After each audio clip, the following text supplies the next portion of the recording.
Hey guys, I wanted to talk about the new Gambit changes coming in Season 17.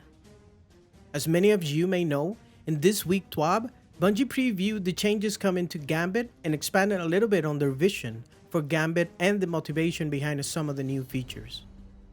The changes are broadly focused around two themes: making Gambit rules and gameplay more clear and forgiving for new players, while at the same time attempting to make Gambit exciting for veteran players beyond just pursuing weekly pinnacles.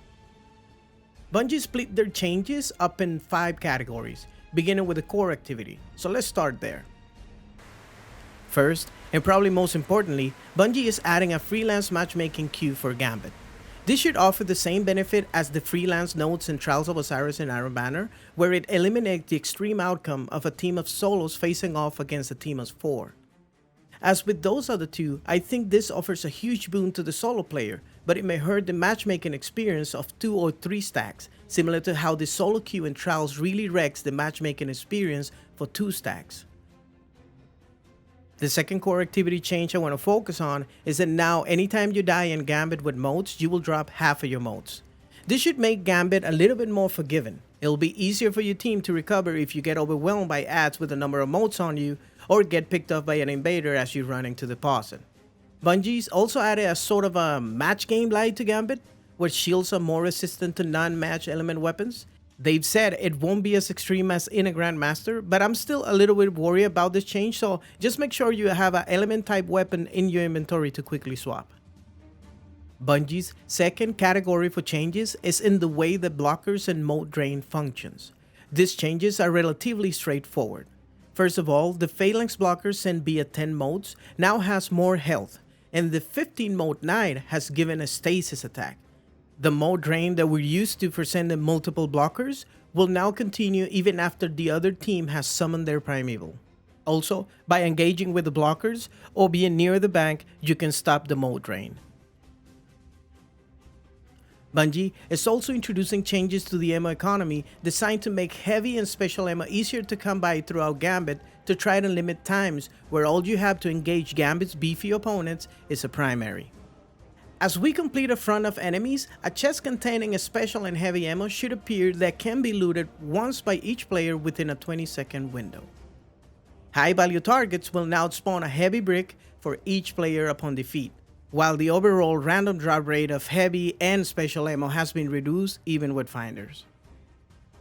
Bungie is also going to introduce a series of changes to the gameplay loop within the primeval fight, designed to make the primeval boss fights more challenging than they currently are, and to reward strategic boss play rather than just brute DPS.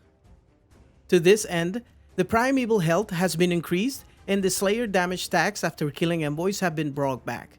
The envoys themselves will also spawn out in the combat zones away from the central area, and with different element shields. Finally, the envoys will give the primeval a shield, and the only way to break it down is by defeating them.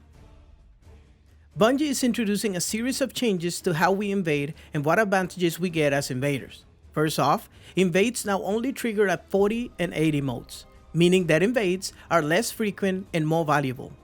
This tracks with their philosophy that a good invasion should be a valuable tool but shouldn't be a way to cripple the other team.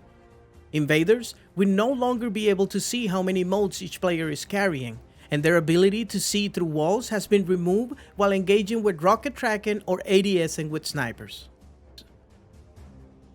Finally, with regards to loot, Gambit rewards should now be focusable at the Drifter. Gambit engrams can be focused into either Gambit armor or weapons. However, all new Gambit weapons will be random drop only within the season they're introduced, but then should be focusable in ensuing seasons.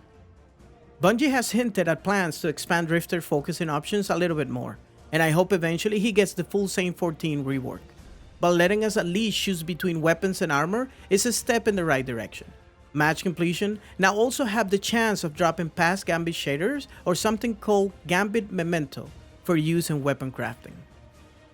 The Twab also announces the introduction of Gambit Labs, one of which will let us experiment with our reverse invasion mechanic, where your team banking modes will actually open up the other team's invasion portal, amongst some others.